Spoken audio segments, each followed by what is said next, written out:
Baik, assalamualaikum warahmatullahi wabarakatuh dan semangat pagi. Pagi. Resmi kali kayaknya nih ya. Selamat datang. Hah? Oh iya, oke. Selamat datang di acara Potels, podcastnya anak SMK Telkom 2 Medan.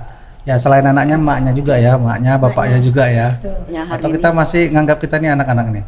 Boleh lah. boleh ya. Kita masih anak remaja nih kita ini. Jiwanya jiwa remaja lah Pak. Cuman terjebak di jiwa yang tua. Terjebak nih usia ya. aja yang tua. Iya. Usianya nambah terus Iya. ya kan. Kayaknya memang ini nih, waktunya nggak sesuai ini sebenarnya nih. Terlalu cepat deh menua nih. Baik. Ini hari ini kita bahas sedikit ya. Ini Potels episode ketiga ya. Episode ketiga ini kita akan membahas tentang. Oh ya, sebelumnya kita belum perkenalan juga nih. Iya. Oke, ini di sini ada guru-guru yang senior ya. Saya paling junior soalnya. Paling senior Bu Mariati. Iya. Baik. Di sini kita perkenalkan ada Bu Mariati. Bu Mariati ini guru kalau kami kemarin nyebut podcast pertama itu ada guru milenial, ada guru kolonial lah. Oh. Tadi terjebak ya. Jadi ini kolonial ini Pak. Iya. Enggak, saya nggak ngomong ya, saya nggak ngomong. Terjebak di milenial. Baik. Nah, karena ada guru kolonial, milenial, iya. zilenial pun ada juga kan, Iya. sudah ada juga Gen Z yang sudah jadi guru. Ya, Bu Mariati ya, ini Bu Mariati guru Bahasa Indonesia. Oke. Dan sebelahnya ini ada kita impor lagi dari luar negeri. Ya, ini ada Miss Irawati. Ini guru Bahasa Inggris. Oh iya, milenial, zilenial atau kolonial? Tengah-tengah lah saya. Sudah Baik. masuk ke milenial juga sebenarnya. Milenial. Masuk milenial. Iya. Iya. Ini Sebelah kiri saya. Nah, ini yang sebelah kiri saya. Nggak usah dikenalin lah kayaknya. Udah sering ya, udah sering ya Pak ya. Kayaknya memang harusnya tahu ya kan, Pak? SMK Telkom 2 Medan ini muka dia yang di depan. Betul. Ya. Pak Wahyudi yang di depan. Oh iya. Nggak apa, tetap Bapak lah yang di depan. Saya nggak mau ini. Ya silakan. Yang sebelah kiri ini ada guru produktif TKJ Bapak Poni Mantunit. Ya, selaku juga ya kan nampak kali kolonialnya kan. Iya. Nggak betul ini kan. Kalau milenial tuh gini deh. Oh iya. Gitu ya gini. Gitu. Nah, ini pula. Aduh. Ya baik. Ya ini kan orang-orang yang sudah lama terlibat nih dengan siswa-siswa ya. Nah ini siswa mungkin Bu Mar sendiri sudah pernah nangani 3 siswa ya, dari zaman kolonial, milenial, Sampai sekarang Gen Z ya. Gen Z Iya, ya. betul. Nah, Generasi ini, itu. nah kita bicara nih terkait peraturan dan hukuman. Ayo. Iya. Punishment. Kira-kira punishment beda nggak setiap generasi di punishment yang pernah Ibu rasain ya secara selama mengajar nih? Ya kalau ditanya perbedaannya pasti beda lah Pak, ya kan? Namanya juga udah 3 generasi ya kan. Dalam artian kalau siswa tahun 90-an itu pasti berbeda dengan tahun yang sekarang. Ya, tahun 2000-an ke tahun 2024, 20-an sekarang. Jadi kalau punishment yang dulu itu hukumannya itu sebenarnya hanya sistem bentak aja sebenarnya sudah takut. Seperti itu loh Pak. Itu tahun berapa itu? Itu tahun 90-an Pak. Oh dibentak aja takut? Iya bentak aja udah takut. Jadi boleh Jangan kan dibilang dibentak, dilihat aja udah takut. lari. Kan kita bentak dia balas Iya. Dibiarin Iya. ya.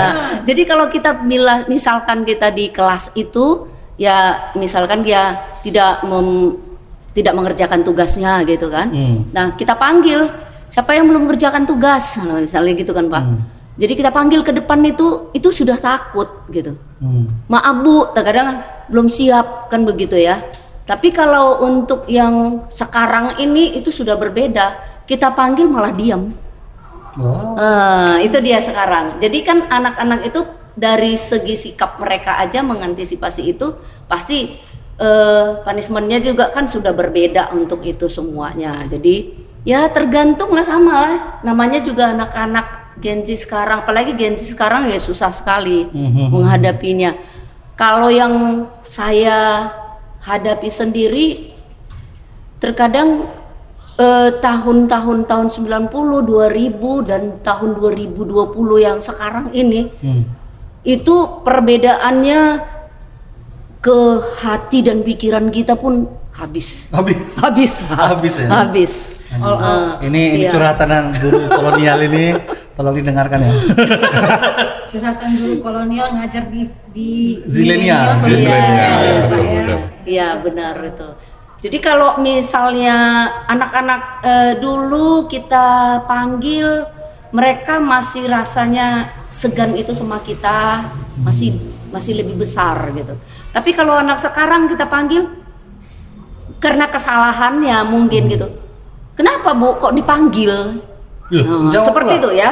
Ngejawab. Kenapa Bu kok ada dipanggil? Loh, tadi kita kan bilang siapa yang belum mengerjakan tugas nih, angkat tangan.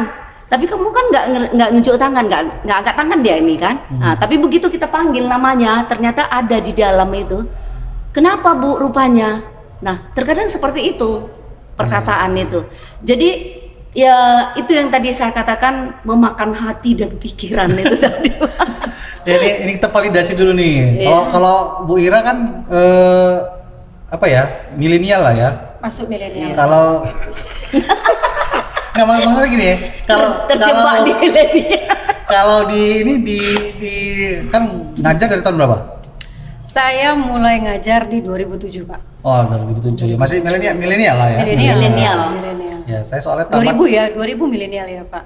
Tahun 2000. Kelahiran yang penting dia kelahiran 96 itu sudah masuk, harusnya sudah peralihan dari milenial ke Gen Z. Gen Z. Di bawahnya itu pasti milenial. Ya, saya sendiri tamat itu 2006. Nah, makanya saya masih masuk ke Gen Z lah ya. milenial. Milenial. Oh, udah milenial. Iya. Ya itu berarti Ibu ngajar di Gen Z dan milenial. Validasinya sama nggak sama Bu Mar?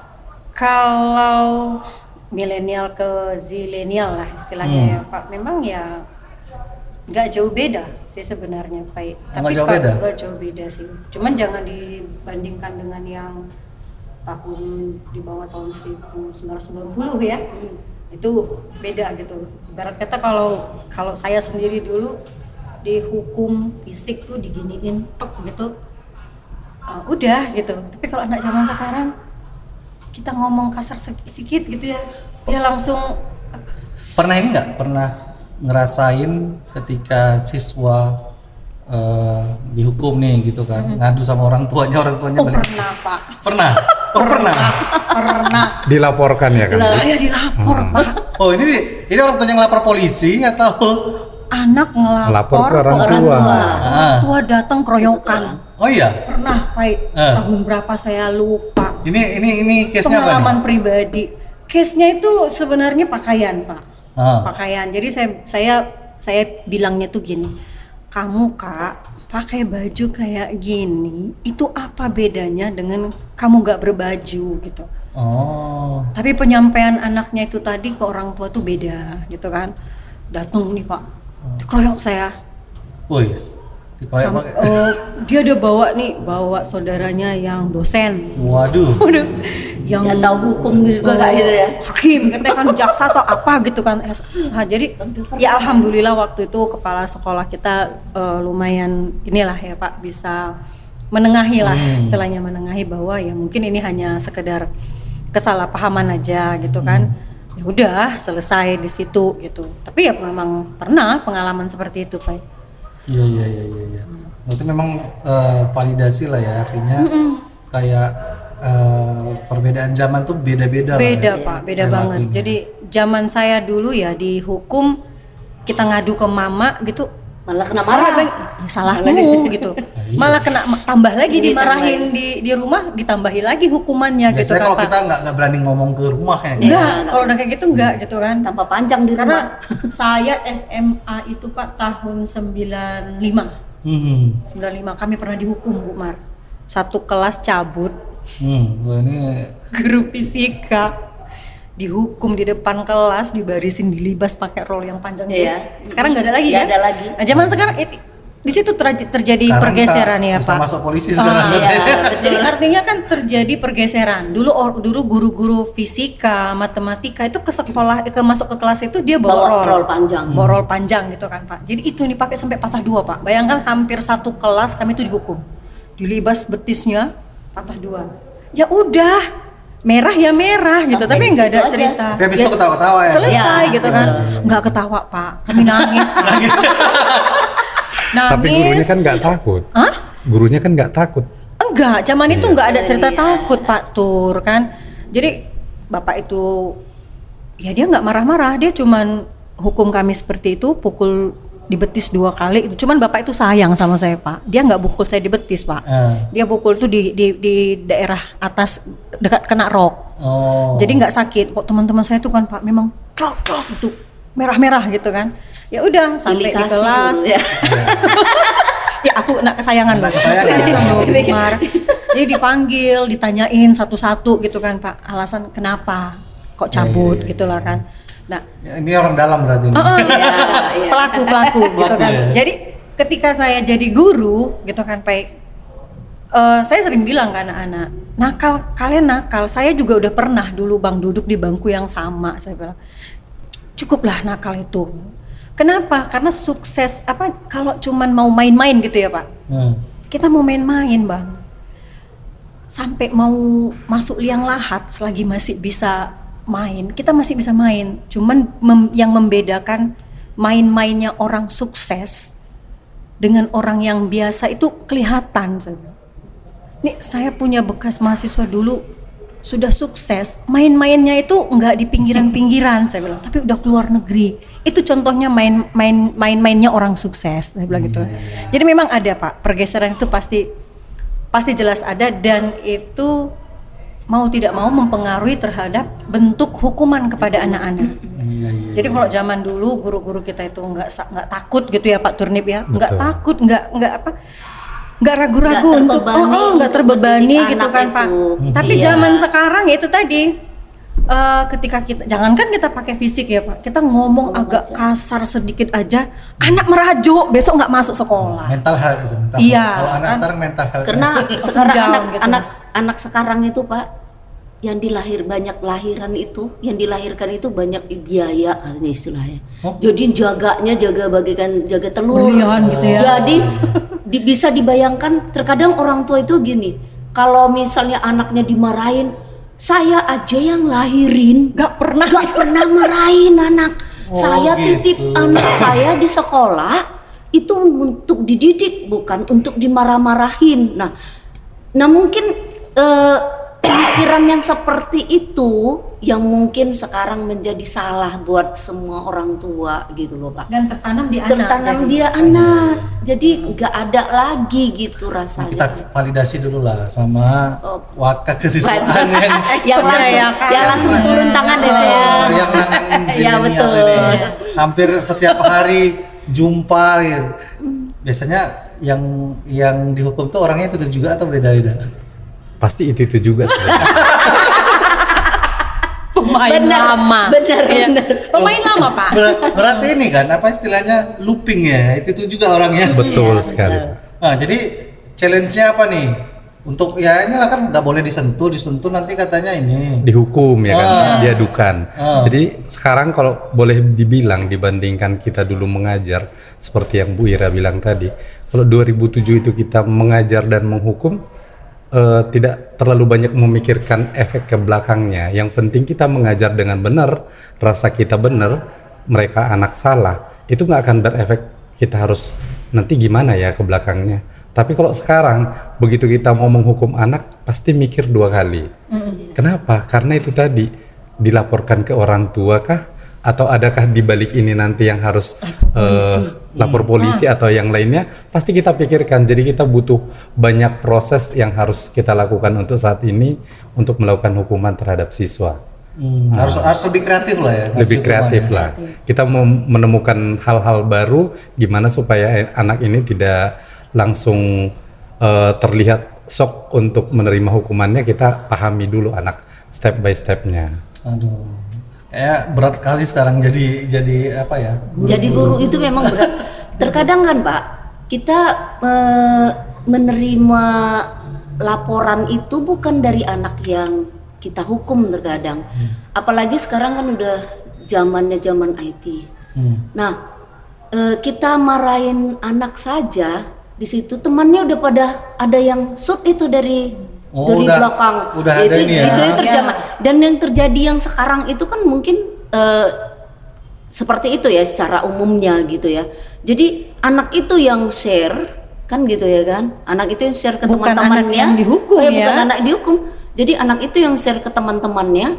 Akhirnya dari teman-temannya itu mungkin ada yang cerita, ada yang gimana, tershare lagi lah ke semuanya. Jadi mungkin itu yang terkadang kita jaga. Jadi bagaimanapun kita menjaga harga diri kita juga ya kan gitu kan Pak. Sama nama baik sekolah juga. Sama nama Iya, baik betul. sekolah juga. Jadi terkadang dengan pemberian hukuman yang sekarang, kalau saya sih melihat gitu ya Pak ya. Ini kita curhat-curhat juga kan. Jadi kita diberikan hak dari orang tua untuk mendidik anaknya, tapi kepala kita dipegang. Iya. Nggak seutuhnya Nggak diberikan ya kan. seutuhnya. Kalau ekor dipegang masih bisa bergerak gini Pak. Tapi kalau maksudnya masih kita agak bebas untuk memikirkannya gitu kan. Kalau ini enggak, kepala kita langsung dipegang. Nah, kepala kita berarti kalau ekor dipegang meronta-ronta kita jadinya gitu. Jadi Dilematis sih Pak. Iya. Kondisinya dilematis. Pertanyaannya ini terkait sekarang yang sedang viral nih, ini konten yang viral nih ya. Guru sudah tidak peduli lagi gitu kan, kontennya gitu ya. Iya. Ada guru jalan, ada siswa siswa berantak, iya. membuli ini, biarin aja deh, nanti daripada dilaporin ke polisi. Cocok atau enggak kayak gitu? Setuju nggak? Tidak setuju. Kalau itu Nggak setuju. Ya, enggak Karena lah. kalau itu langsung kita setuju, berarti kita mau bawa kemana Iya, generasi gitu. betul. Berarti nggak setuju ya gitu Enggak ya? setuju. Jadi itu just konten atau gimana? Atau adakah yang memang Mungkin bisa jadi Pak. Apatis lah bahasanya, itu ya? Pasti ada. Karena apa? Artinya gini, guru itu juga ibarat kata, maaf tanda petik, cari selamat juga kan gitu ya Pak. Ngajar, gaji berapa sih gitu kan? Sementara ya kita kan cukup sering lihat ya Pak, pemberitaan baik itu di media elektronik, televisi atau medsos gitu. Gimana guru yang istilahnya mau memperbaiki nih perilaku akhlak anak, malah balik dilaporkan gitu. Iya.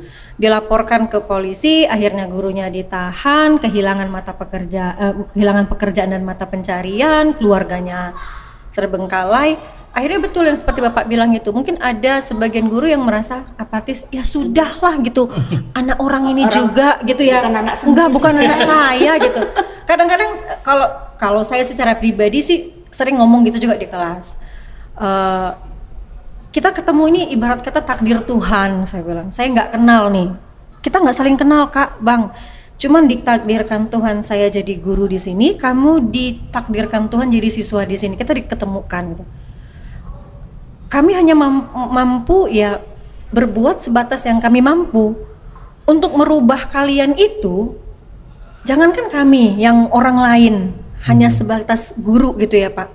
Orang tuamu saja belum tentu mampu untuk merubahmu menjadi lebih bagus, lebih baik lagi ke depan. Kalau memang dirimu sendiri nggak ada niat untuk ke arah itu gitu. Sampai saya bilang gini, ngapain Miss mati-matian nih? Memperbaiki akhlak kalian, sementara maaf nih kalau berpikirnya apatis gitu ya Pak. Anak Miss aja di sekolah ini yakin nggak ya gurunya bakalan seperti itu effortnya untuk membentuk anak Miss, konon lagi kalian gitu. Jadi sekarang ini intinya cuma satu, sering saya bilang gitu, berubah menjadi lebih baik itu bukan karena Miss, atau kayak kesiswaan yang setiap hari kasih Teriak-teriak. teriak-teriak, harus gini-gini gitu, kayak bagian BK yang bilang anak-anak kegiatan akhlak baik kita laksanakan, berubah jadi baik itu karena dirimu merasa sudah waktunya kok berubah menjadi lebih baik. Karena orang tuamu nggak akan bisa juga ngerubah gitu Pak. Kalau kita memang nggak ada keinginan kita dari diri sendiri untuk menjadi lebih baik lagi, mereka diem, iya Miss gitu kan. Jadi apatis bisa jadi sih Pak. Tapi yang seperti Bapak bilang tadi, apakah itu hanya sekedar konten atau memang itu terjadi di Indonesia, di negara kita ini? Ya kita pasti kita sebagai guru pendidik ya Pak, nggak setuju sih kalau istilahnya kita Biarkan biar aja situ gitu, anak orang ini juga gitu ya Pak. Karena setahu saya itu lebih kepada personal ya. Kalau misalnya secara ininya, kalau memang di jiwa pendidiknya kuat ya. Iya. Kalau kayak guru-guru kita di SMA Telkom 2 Medan ini, ya kita aware dengan segala tindak tanduk siswa. Menurut Bapak Ibu nih, pertanyaan nih, ini Pak Turnip nih, apakah hukuman itu bisa membentuk karakter siswa? Tergantung juga ke anaknya. Ah. Sebagusnya kita memberikan hukuman, tapi kalau anaknya nggak mau sadar itu untuk merubah karakternya, nggak akan terbentuk. Dilakukan lagi ya Pak Dilakukan Nur ya. lagi. Iya. Tetapi dengan proses yang berulang kita lakukan, sedikit demi sedikit pasti ada perubahan. Dan mereka rasa takutnya juga untuk anak sekarang ini, kalau kita benar-benar melakukan pemahaman bahwa tingkat kesalahan yang mereka lakukan itu kita lakukan dengan pendekatan yang benar, mereka juga sadar bahwa itu ada dilakukan tahap demi tahap untuk berubah. Walaupun yang bermasalah itu juga sebenarnya. Ya. Pada dasarnya Pasang sama. surut Pak, pasang surut kalau saya lihat nanti ada momennya di mana ya sedikit yang melakukan pelanggaran Iya. gitu kan. Tapi nanti ada momennya yang nggak tahu nih pasang surutnya kok kayak air laut gitu juga. Benar ya Pak Turnip ya? Tapi pada dasarnya sebenarnya kalau yang kita lihat khususnya anak-anak kita di SMK Telkom 2 ini ya, sepertinya mereka memang salah satu yang membuat mereka seperti itu terkadang pertemanan itu sendiri sih. Iya, pergaulan. Pergaulannya. Dan satu lagi itu dari rumah Iya. sebenarnya. Oh, Jadi, dari rumah ya. Dari rumah itu juga mungkin dia sudah banyak repetan orang tua atau yang kurang pas. Jadi di sini juga terbawa sebenarnya dia kemari ke sekolah ya. Iya. Jadi kan memang betul ya Pak Mencari ya. perhatian 3 pilar itu itu ya perlu. Pak ya. 3 pilar pembentukan karakter anak itu ya. Keluarga, masyarakat, lingkungan sekolah gitu kan. Betul, betul. Jadi memang ya ketika anak berangkat dari rumah dalam kondisi yang hatinya bahagia gitu ya. Di sekolah juga bahagia gitu. Kayaknya yakin deh di sekolah itu pasti Happy. bener, iya bener Pak. Dan tidak ada masalah. Nggak ada masalah, betul. Tapi Karena begitu dari pagi-pagi kita lihat kan, begitu nyampe datang aja banyak yang udah Sumringah ya, sumringah atau yang cemberut, gitu. pasti ke belakangnya Iya. juga pasti ada pasti masalah ada gitu. buntutnya di belakang tuh bakalan. Betul. Jadi memang bener banget itu Pak. Ya 3 pilar ini tadi lah ya, yang nggak bisa, istilahnya nggak bisa berdiri sendiri gitu kan. Ya 3-tiganya harus terikat jadi satu kesatuan untuk membentuk karakter anak ini tadi kan. Sehingga ya harapan kita tadi ya tata tertib di sekolah itu ya tidak lagi dia langgar. Makanya saya sering bilang, abang kakak cerminan kalian itu tingkah laku perilaku kalian di sekolah itu cerminan kalian di keluarga gitu. Ini terakhir nih, pertanyaan terakhir nih ya. Menurut Bapak Ibu, hukuman fisik itu perlu atau enggak? Kalau dari saya sendiri sih, kalau untuk yang saat ini, anak saat ini, fisik itu nggak perlu lah Pak. Kita hanya mengingatkan, terus kita mengambil hatinya gitu. Kita dekatkan dia dengan kita. Itu kalau menurut saya. Karena apa? Karena memang pendidikan dari keluarga juga seperti itu sudah. Dia menyayangi anaknya dengan baik, bahkan menjaganya seperti menjaga telur. Karena istilahnya kristal ya Pak ya. Berlian. Nah, kita juga menjaga dia. Nah, mungkin kerjasama yang baik aja kalau misalnya ada kesalahan dia, kita mungkin tidak bisa memberitahukan ke dia, kita kerjasama dengan orang tua, mungkin sama-sama kita bergerak, mungkin ini anak pasti bisa. Ya ini dari Bu Mar nih, dari Pak Turnip nih gimana nih? Kalau saya pribadi kurang setuju dengan Bu Mar. Woi. Pas Pak, saya setuju. dengan Pak Turnip. Oh berarti ini dua setuju Iya, tetap ada fisik. tetap Iya, ada fisik, tetap tapi ada fisik. tidak menyakiti ya Tidak gitu ya Pak menyakitkan, Turnia. Jadi betul. kalau yang udah dilakukan Pak Turnip sama tim BK nih Pak, anak-anak disuruh lari nih, itu hukuman fisik kita bilang, tapi nyehatkan jantung mereka, Betul kan sekali. gitu ya Pak. Artinya hukuman fisik itu ada, tapi mungkin kita kemas, kita desain tuh hukuman fisik yang seperti apa. Artinya gini, jangan sampai yang memukul atau menyakiti Iya. tubuh si anak, karena itu juga memang ya kita tidak bisa juga melakukan pemukulan karena itu nanti akhirnya KDRT di lingkungan sekolah gitu ya kan Bukan saya. KD siswa. KD siswa gitu ya kan, kekerasan di dalam Kekerasan di lingkungan dalam sekolah, lingkungan KDLS gitu ya Pak, Iya. KDLS gitu kan. Iya. Jadi tetap boleh sih Pak, Tapi kita supaya tuh ada. lihat dulu anaknya itu kita proses sudah berapa kali. Iya. Karena memang biasanya kalau menghukum siswa itu kan ada keterukuran ya bahasanya Benar. gitu ya. Artinya ya kalau saya sih tetap percaya fisik itu tetap perlu ya. Kenapa? Karena kayak justru di agama saya di Islam sendiri kalau anak tidak sholat umur 10 tahun itu Kakinya sudah ya, bisa dilibas. dilibas sebenarnya. kakinya. Artinya agama saja memperbolehkan tapi dengan kasih sayang. Iya. Benar. Bukan dengan rasa Marah, Karena kita benci gitu marah ya atau Pak, sampai benci. melukai ya, Emosional sampai gitu. melukai fisiknya Karena gitu. kan ya ketika kita ini kan mengajarkan bahwa ya kalau tidak ayah yang hukum nanti masyarakat yang Iya, hukum kan benar. gitu ya, atau nanti Allah yang hukum atau Tuhan yang hukum. Itu sih. Jadi kalau di saya seperti itu. Oke, baik, ini pembicaraannya seru sekali. Cuman ini, tapi ini saya sampaikan ini kalau ada pesan nih sama Gen Z dan juga sama orang tua nih, apa yang mau disampaikan? Coba lu, siapa nih yang mau wakilin lah?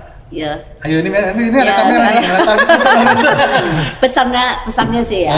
Kalau pesannya ke orang tua, orang tua dulu ya Pak ya, nah, yang telah mempercayakan anak-anaknya kita didik di sekolah, supaya lebih memberikan kepercayaan itu kepada pihak sekolah, terutama kepada guru.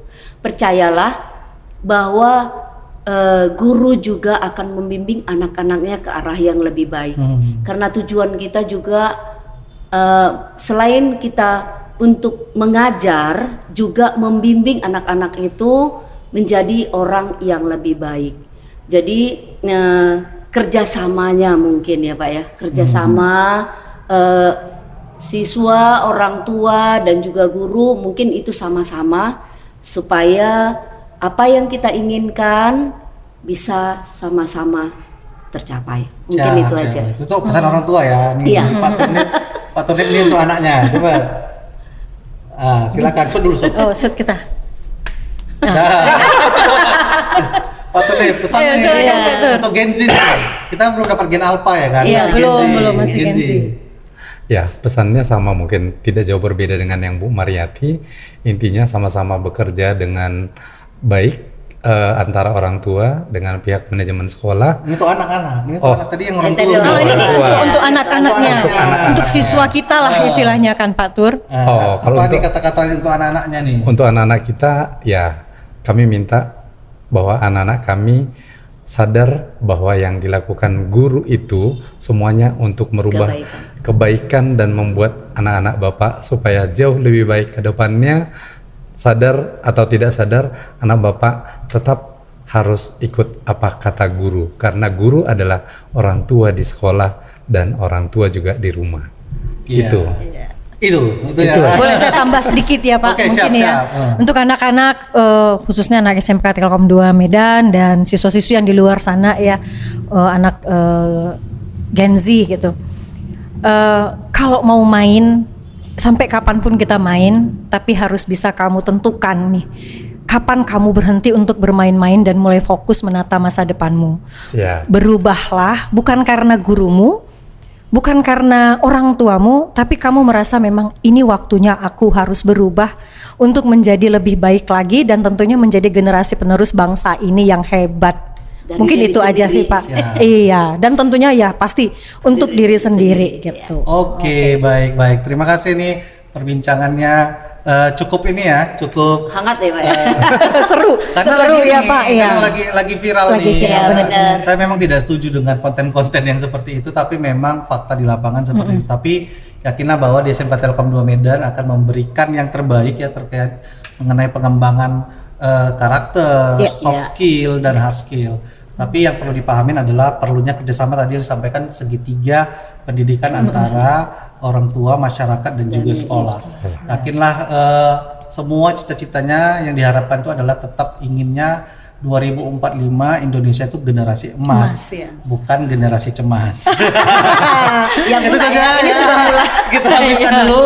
Terima kasih. Sampai ketemu di podcast berikutnya. Assalamualaikum warahmatullahi wabarakatuh. Waalaikumsalam Waalaikumsalam. warahmatullahi wabarakatuh.